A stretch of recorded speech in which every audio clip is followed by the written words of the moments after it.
Hello and welcome to another issue of the ISU Media Message. I'm Bob Lindemeyer, Associate Director of the Media Resources Center here at Iowa State. And our program, as hopefully you're now realizing, is an opportunity for the television audience to see some of the films and videos that have been produced for instructional purposes here at Iowa State or for special purposes around the state, programs not normally seen by the larger television audience. And that's the case with the program tonight. My guest is Dr. Ray Morley from the Iowa Department of Education. Ray, the program reaches out to students at risk, homeless students. And I had no idea before we started the program the number of homeless kids there are in the state. We have plenty in Iowa. Yeah? In fact, in our latest statistics in 1992 give us numbers greater than any other year that we've measured the numbers that are in Iowa. We now have over 16,000 homeless people in Iowa, and over 50% of those are children, preschool through high school age. And so it's not these people sleeping on the grates in New York that we're worried about. We've really got these kind of problems in Iowa. And we've got them in Iowa, and they aren't concentrated in the cities. We have a good deal of them in rural areas of Iowa, and it's bothersome to Iowa because people are pretty proud of who we are out here, and we take care of our own, but we have plenty of children on the streets and plenty of them that don't have homes to go to every night to be secure. So.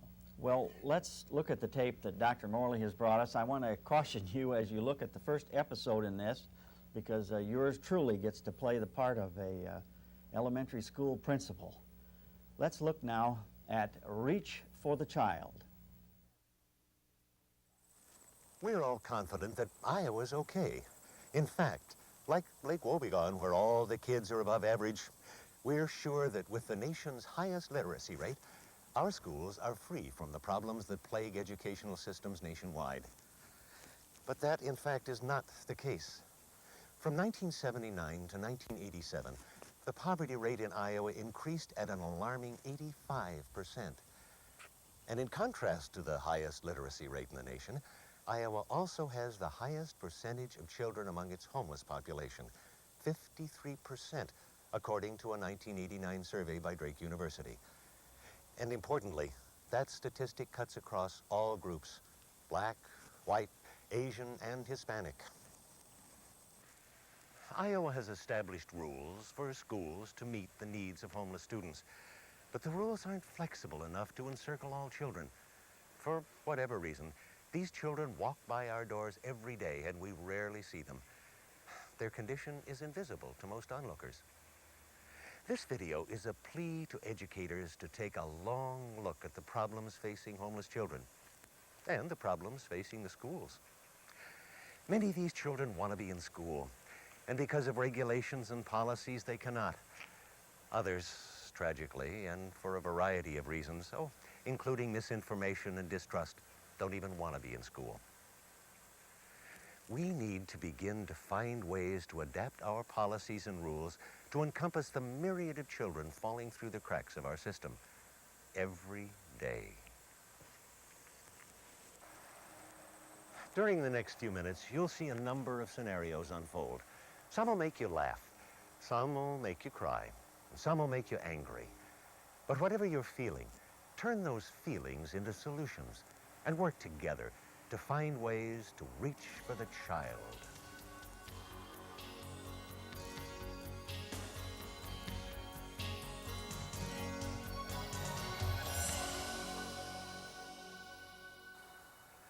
The homeless child that wants to go to school is likely to find barriers in the way. Barriers designed to keep the undesirable element out of our schools. Laws are changing every day, and new policies are being made. But still, old rules are enforced, and invisible barriers are thrown up. Sometimes just trying to get into the school can be a barrier in itself. What happens if you don't live anywhere? What happens when you don't have a legal guardian? What happens when you can't meet the requirements?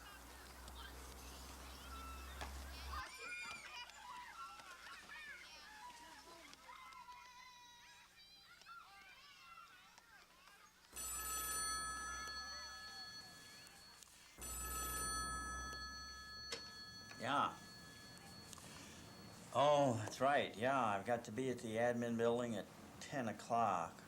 Yeah. What's that? No paperwork? Well, what did his mother say?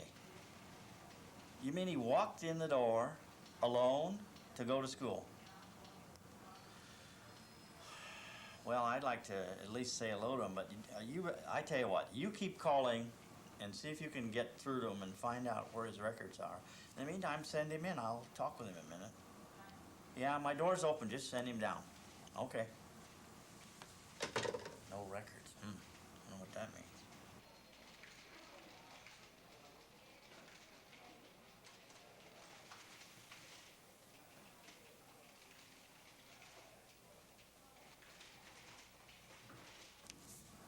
Oh, hi. No, it's all right. Come on in. Hi, I'm Mr. Jones. Hi, I'm David. It's all right. Come on. Let's go and sit down over here and talk a little bit. Yeah, come on. Have a seat right here. So, David, I understand you came into school all by yourself today. Yeah, Where's Mom today? she's out looking for work. Looking for work. Oh. Well, where is it you live, David? Out on West 29th. Okay. Well, where did you go to school last year? I didn't. How about the year before? I didn't. I've never been to school before. You've never been to school at all? Well, how old are you? 9. Oh, just a minute. Hasn't even been to school. I wonder what this means. Oh. Yeah, Mary, look, David just told me he's never been to school. And maybe that's why we're not finding any records. But look, in the meantime, call Miss Keith down in guidance and tell her that we're going to be down there in a minute. But first, step right across and get Nurse Chappell to come in here. I got to find out, what this means about health records in the health department business. All right? So, David, you've never even been to school. All right, now, David, you heard me. I've just made a couple of calls, and we're going to try and figure out how we can get a set of school records set up for you here. Talk to the guidance counselor in a little bit, and I'm going to ask our school nurse to come in. Here she is now. Mrs. Chappell, come in and meet David. This is our school nurse, David. It's nice to meet you, David. The reason I called you in is that David has just told me that he's never been to school before. So I don't know what this means about our health department requirements. Things like, what do we do about his shot? Shots? I ain't gonna have no shots. No, we're not going to give you any shots. I just need to know if you remember having had any. No, I'm not gonna. Well, have you been to a doctor? No, I'm not going. They cost too much. Well, that's okay for now, but I want you to take this to your mom and ask her to just answer the questions and send it back. Will you do that for me? Okay. Okay. I can't think of anything else to do. Well, okay. Look, get on the phone to the health department and make sure we're covering the bases here. Okay. It's nice to have you at school, David. All right, David, let's go down and see Miss Keith. She's the guidance counselor. Maybe we can get some tests for you and find out what grade we're even going to have you in.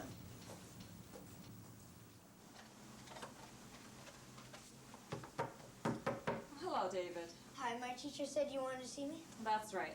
Come on in and sit down. Right over here. I hear you're doing very well in school. All the teachers are telling me how smart you are. Yeah, I like it here. It's fun. Well, that's good, but David, do you have those papers for me? My mom told me to tell you that she lost them. Lost it. She says that every time. Now, David, I've sent those papers home several times in the last month.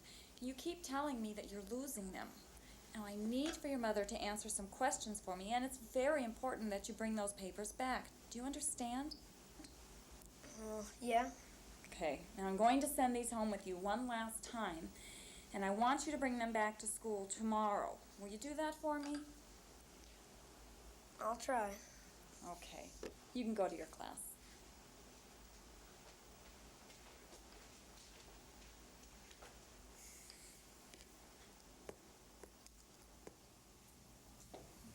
way I read this, if we don't have his signature, he can't stay in school. I've tried everything. I've sent the forms home at least 12 times this last month, and she keeps saying she's losing them.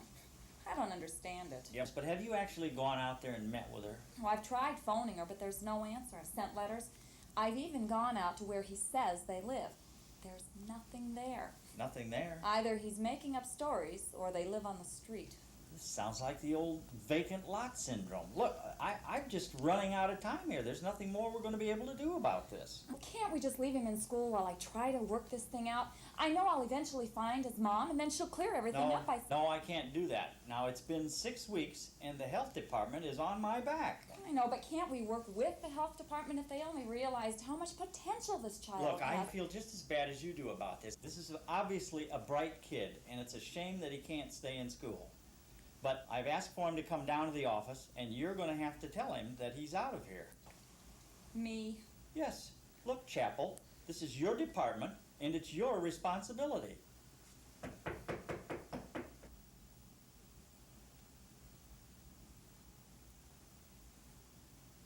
I'm sorry. You know what you got to do. Have a seat. Now, David, I have something to tell you. Are we about the business of making our schools a safe and trusting place? Or are we about the business of forms and files? Imagine, if you will, that you were lost and you were small and that even though there were people everywhere, they couldn't find you. You say you're having trouble imagining that. I don't see why. It happens under our noses every day. We lose children in that large machine called the filing system.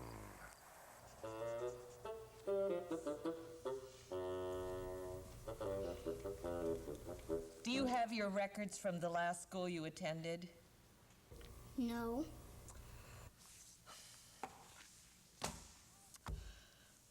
Okay.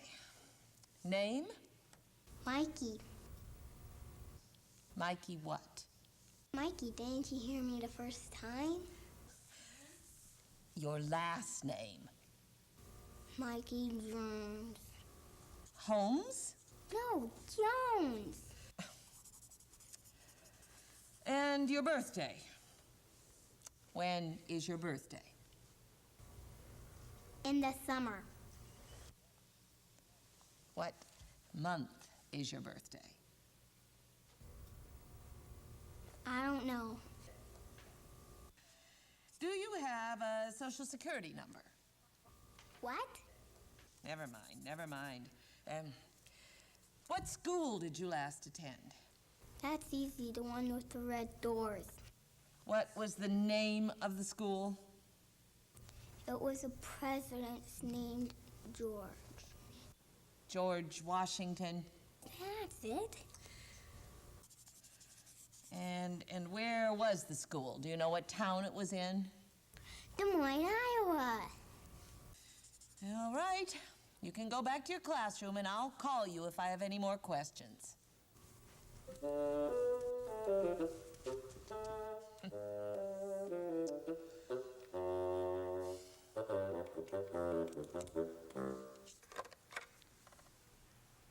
Hello, Central. I'd like to request a transfer of records for Mikey Jones. Is that Mike, M-I-K-E, or Michael, or Micah, or Mikey? I'm not sure. Was that Jones or Holmes? Jones. Was that in Des Moines proper, or in West Des Moines, or Clive, or Urbandale, or... I didn't ask. How long did he attend? What is taking so long? Our turnaround is less than 24 hours. I've been calling for the past 6 weeks. 6 Do you even know who I'm talking about? I didn't say Flo, I said Joe. We've never lost a record in 50 They can't hold his records because he didn't pay for his book. It's not legal. I mean, if we can't prove she's completed 9th and 10th grade, she can't graduate this year? What grade he's in if we don't have his records? Our records show he never... We've never lost a record. We've never lost a record. We've never lost a record. We've never lost a record. We've never lost a record. We've never lost a record. We've never lost a record. Did you find my records? Hi, this here's my brother Mikey, and he's been telling me some of the questions you've been asking him. And, well, I thought that maybe you'd like to know that Mikey is his nickname. His real name is Walter. Oh, and yeah, the last guy my mom married adopted us, and so I guess that's our last name too. I just thought you'd like to know that. Who will see these invisible children with the misspelled names and the evasive addresses? Who will stop looking in the miles of files and take time to look over the counter? All children, even the homeless, have a right to be in school. We need to find all the unwritten barriers that keep children out and change things to eliminate the barriers. No child should be humiliated or made to feel singled out because they're homeless. Our system provides a free education to all children regardless of financial situation. But sometimes the barrier of rules and regulations can keep that education from being truly free. But it wasn't my fault. Somebody ripped it off. I just laid it down in the bathroom for a minute, and when I came back, it was gone. I can't give you another book until you pay for the one that you lost. Pay for it? Well, how much is it?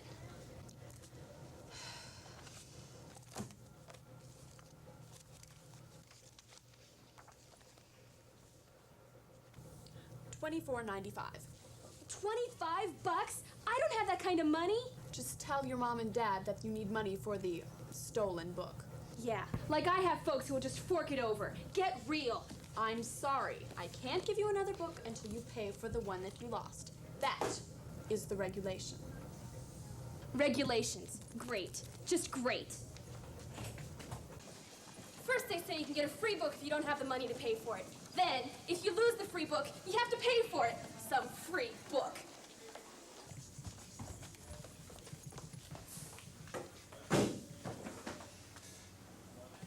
Well, I guess now that everybody's here, we can get started. Open your books to page 94, please. Lisa, where's your book? I lost it. Well, I suggest you go to where you lost it and find it.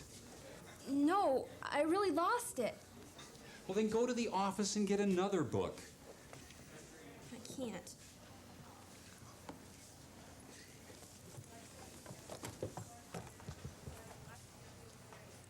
See, they told me I have to pay for it, and that's 25 bucks. I don't have that much money on me right now. I'll bring it tomorrow. Fine. Then I'll see you tomorrow. What are you talking about? You're not allowed in the classroom without a textbook. I'll see you tomorrow with your book. On page 94, we're going to see examples of metaphor, simile, allusion, and oxymoron.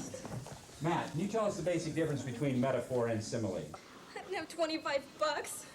I don't even have a mom and dad to ask for it. Here, you can take your free books. I can't afford them.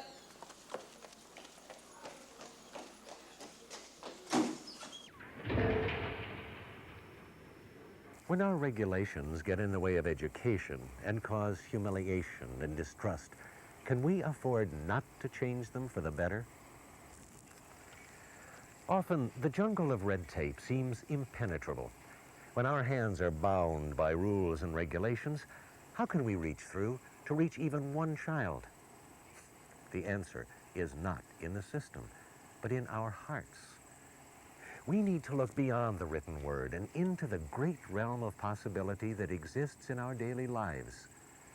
We need to be able to touch each child, not with cold, hard regulations, but with the caring touch of another human being. Tomorrow, King Priam is going to go to Achilles and discuss the ransom of his son. Tomorrow, make sure that we read the ransom section all the way to the end. Are you coming to lunch? No, I'm not really hungry. Okay, see you later.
Hey, Billy, Yeah? come here a minute, will you? Okay. You dropped this in the hall. But You know, you really ought to put your name on it. People drop those in the hall and you don't know who's gonna pick them up. You're lucky I came around. thanks.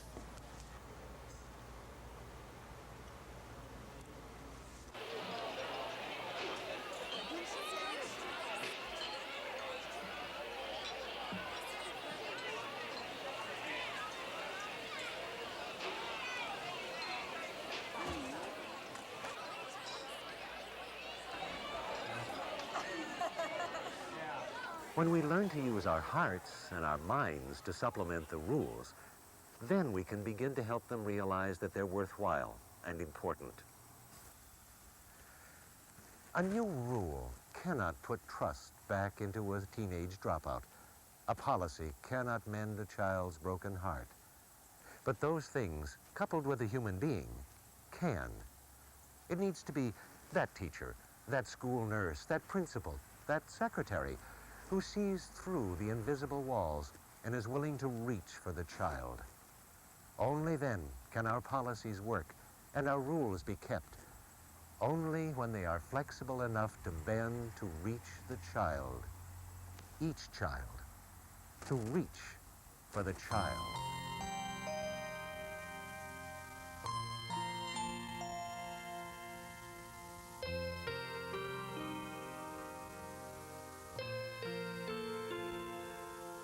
My heart cries out for love, but no one has the time to take me by the hand and help me understand how to leave my fears behind. Who will notice me and all the things I long to be? Who could take the chance to make my life a dance? Tell me who will care for me? When I close my eyes to dream, it's only then I see arms extended, reaching just for me. Is love something real or only make believe? Who will care? Who will care? Who will care?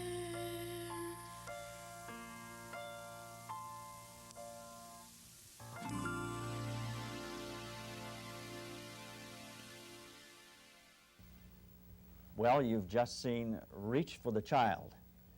My guest today is Dr. Ray Morley from the Iowa Department of Education. Ray, tell us how the tape is being used. What's the real application? Well, the purpose of the tape to begin with was to get people to talk about the homelessness in Iowa and the issues that are involved with that, and to come up with solutions to the problems that were presented.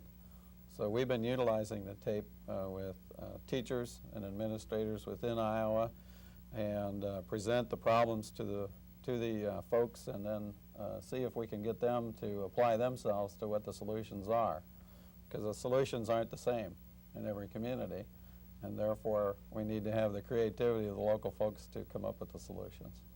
What it does create is a good deal of emotion, because some folks still don't want to accept the fact that there are that much of a homeless problem within their own communities. But the more troublesome to them is the fact that they really have to deal with that, and coming up with solutions to some of the problems isn't that easy sometimes, and it takes a good deal of creativity. So the idea of the film and how it's being applied is good, because it really demands local solutions, and the way it's being carried out is exactly in that fashion.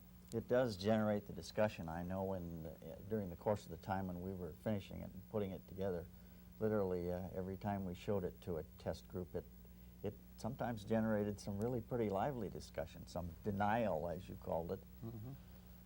What real responsibility do we have in the state to these kids? I realize that if they don't receive an education, they almost inevitably end up being a drain on the state, on its resources. We're going to take care of these people other ways, right? We don't have much of a choice, Bob. Yeah. They're going to be a burden to us if they aren't taken care of, but they'll be much more productive people if we do care for them and reach out and try to help them. And a lot of our studies and follow-up to those who have been helped would indicate that they do become productive and they make contributions to the state and contributions to other people as well. So it's a lot better story when we help them than when we don't. Well, I really appreciate your coming up tonight and talking with us about the tape. My guest has been Ray Morley. We've seen the tape, Reach for the Child. I hope you'll plan to be with us here on ISU Media Message again next time.